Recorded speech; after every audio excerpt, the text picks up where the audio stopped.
Hi, y'all. Ken here, your thrifty apprentice, and welcome back to another Water Soluble Wednesday video. In this video, I'm going to be painting a snowy winter scene in watercolors. This is the second field test for the Miya 36 solid watercolor set, and I have to say, so far, so good. Now, without a doubt at this point, I can tell you that they are a student grade watercolor. Nonetheless, they seem to be of the better quality student grade paints. I'm painting big today. This is Paul Ruben's 140-pound cold press acid-free 15.5 by 10.5 paper. Now this is a really nice paper. Let me throw that out there. I've only painted on it a few times, but I've been very pleased in each instance, I have to say. The brushes are Lindsay Wyrick curated set by Craftamo, and they too are a really nice synthetic hair art product. Now, with all that said, let me jump into what's actually going on in the video. Now, I wet the background and I painted in the sky with a mixture of ultramarine and a little bit of burnt umber to gray it down. I did the same thing to paint in some shadow into my foreground for the shadow in the snow. Now, I know I said a snow scene, and I really wanted it to be kind of dark and to feel kind of cold, but that doesn't mean that I couldn't put color in it. So I'm using what I thought to be, and these colors don't have names, so I'm really guessing here. I'm just kind of eyeing the color. I'm using what I think to be ultramarine, sap green, burnt sienna, yellow ochre, and a magenta color. It's more of like a rose leaning magenta, but these are the colors that I'm using. So now I'm taking a mixture of all of those colors and I'm using them to paint the grasses in the foreground. I wanted them to be bright and vibrant and to jump out at you. I've had this whole rainbow thing going on in a lot of my paintings lately, and I actually like it. And maybe I won't even say rainbow thing, but I will say more of a color diversity in the things that I'm painting, and I feel like they add more punch to the things that I've been painting. And I really wanted to do my best at this one. Now, this is a Lindsay Wyrick inspired painting, speaking of the Frugal Crafter, considering the fact that I am using some of her brushes in this painting as well. But, you know, she's a big inspiration to a lot of us. I know that to be fact, so it wouldn't be any surprise that there are things that, you know, go on with her that rub off on us, you know. And I love the way she paints mountains. And I wanted to give it a try. I wanted to see if I could, you know, pull off painting a mountain the way she does. My mountains are normally, you know, really solid and filled in, most of the time sort of silhouetted, whether it's a day scene or a night scene. They're really pushed back in the background so that I don't have to worry about a lot of detail. Now, there are paintings on my channel where I've painted mountains in detail, and they turned out pretty decent, in my opinion. And that's, you know, not tooting a horn. That's just saying that I think I did pretty well in those. But to paint a mountain this big that would, you know, be this bold in the picture was something new for me. So I really wanted to give it a try. And, you know, I try to encourage you guys to push yourselves all the time. I think as artists, the only way we're going to grow is if we push ourselves, if we do things that we don't normally do that are going to push us outside of our comfort zone. And that's exactly what I wanted to do. Now, I'm using mixtures of ultramarine blue and burnt sienna, and not burnt sienna, but burnt umber in different ratios in order to create different shades of gray. And I'm also using, you know, water at certain levels to try to control that color, just so I can get some variation in the grays that I was putting down. I kind of wanted to etch that mountain in from the background, really give it some definition. Although at the time I hadn't decided to put all of the trees that I'm going to put in front of it. So in all honesty, if you're going to be following this demo that I'm doing, you really don't have to paint the mountains in such detail, especially not towards the bottom, because I'm gonna end up covering them up if you follow my blueprint anyway. But my hope is that you're simply going to use this as inspiration in order to take it in your own direction, as I did with Lindsay's. So, we always want to try to add our own self into whatever it is we are doing. That way, we don't feel like we're copying anyone. Not to say that that's a bad thing at all. Because imitation is the biggest form of flattery, and there are going to be people that rub off on us. Like in my case, Lindsay rubs off on me. Chris Petrie rubs off on me. The Sunshine Art Channel rubs off on me. All of these have been tutelage tools in my art journey. YouTube is a great source of things like that. So, I'll say, take advantage of that. Take advantage of those things.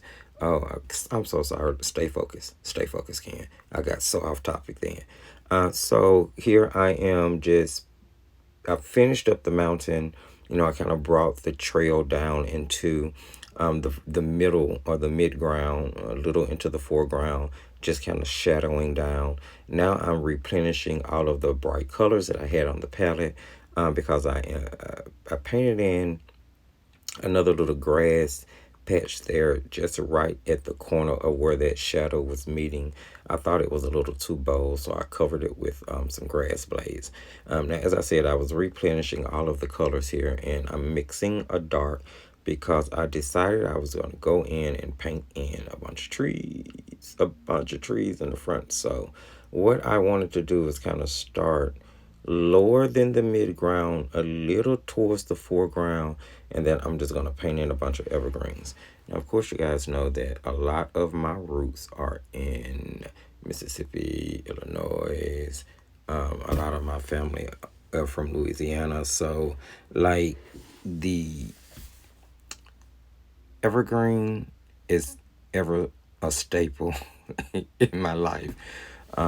Even where I live now here, there are evergreens everywhere. So I like the tree. You paint what's around you. You paint what you see. You paint what you know. Those are the things that help to make us a better artist, I believe, especially when you practice painting those things. So, now, and I'm still growing. I'm still learning. I just recently started to understand that, landscapes are sort of, my painting style. That's what I tend to gravitate and lean towards more, with a mixture of like flowers and still life in there. Now, I have yet to try my hand at portraits, and I do believe that one day I'm going to. I really do. I think it's coming. But for right now, I just want to really practice and try to work on perfecting the things that I currently really enjoy painting. And I was really enjoying painting this landscape. Now, what you see me doing is using that mixture of ultramarine blue, which I grade down a lot to get me a nice, dark, rich tone with the burnt umber.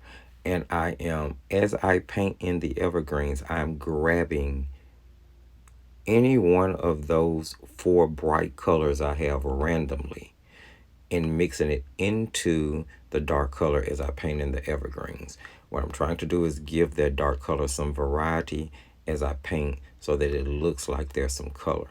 Now, what I didn't realize at that point was that, that was actually going to be the back row, and I'm glad that happened. I wanted it to seem like the light was coming down between the mountain and the trees that I'm painting now.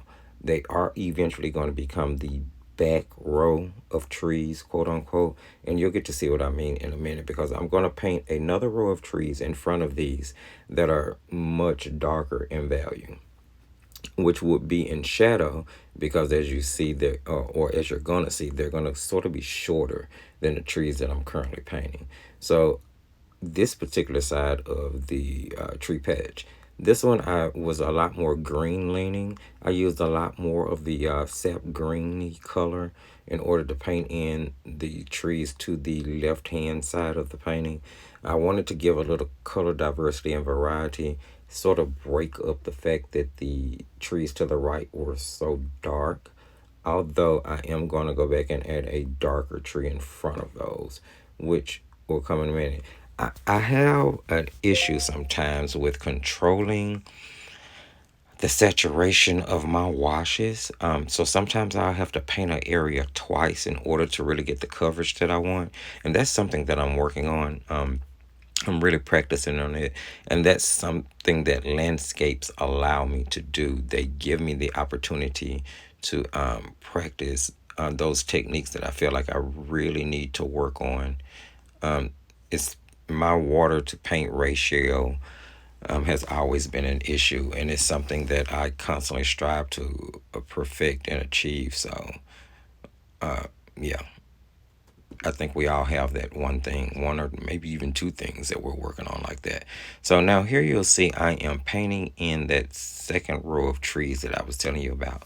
Now this mixture of ultramarine blue and burnt umber is much more ultramarine blue leaning. I wanted it to be much cooler, much darker. These trees are more in shadow than the original row of trees that I painted. So just kind of keep that in mind. And you don't actually have to use the colors that I'm using. Oh, as I tell you, you don't have to do what I'm doing at all. I just want you to paint, just paint something. But if by chance you happen to be doing this, use whatever colors you want. I just thought that this was a cute color combination, and yeah, so that's what I did. Now here I'm painting in a second evergreen, and I think I'm going to actually throw in a third one as well, if I'm not mistaken. Yeah, more than likely. And you're going to see me go back in and dab green into that wet paint, just because, again, I wanted to give that darker tone more variety. Once it dries, you're actually going to be able to see how blue leaning it actually is, which is the effect I was going for. I wanted it to be color, sort of this rainbow color throughout the painting, and I feel like at the end of it all, I did achieve that.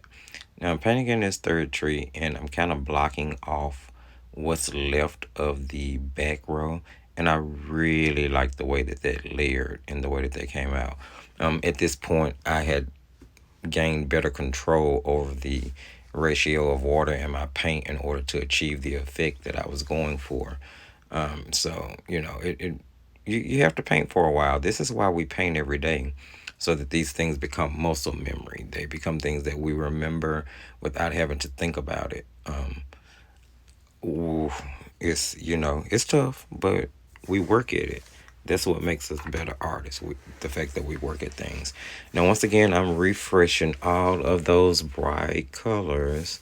Because at this point, I'm just about to go in and just, start adding in a little bit more detail in the foreground, just to get everything wrapped up, adding in more shadows, just to bring the snow out more. So I just put regular ultramarine at the top. I did not worry about cleaning that dark color that was left there. And I mixed another dark at the bottom. And that's really just going to be for shadow. I'm not going to be really using it to paint any other significant part of the painting. So I'm going to throw in a couple of other grass blades here. Again, they're multicolored. I'm just dropping in different colors as I see fit, and filling in where I felt like I needed to. I'm going to grab that dark color and throw some birds in the sky, as I normally do. Sign the painting and all that good jazz. That's going to wrap it up, guys. Hopefully you liked what you saw. Hopefully you learned something. That was the point.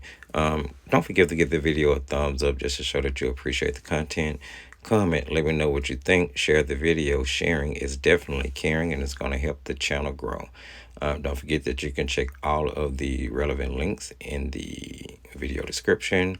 That's the most recommended product list, the Etsy shop if you choose to, as well as the Thrifty Apprentice sponsor Facebook group, Paints, Pencils, Pastels, and Markers, where we do all things artsy and crafty, where all artists and crafters are welcome. Guys, I really want to thank you for joining me and taking time. Hopefully you will grab whatever supplies you have in order to give this painting a try. And remember, as I always tell you, just keep painting and crafting.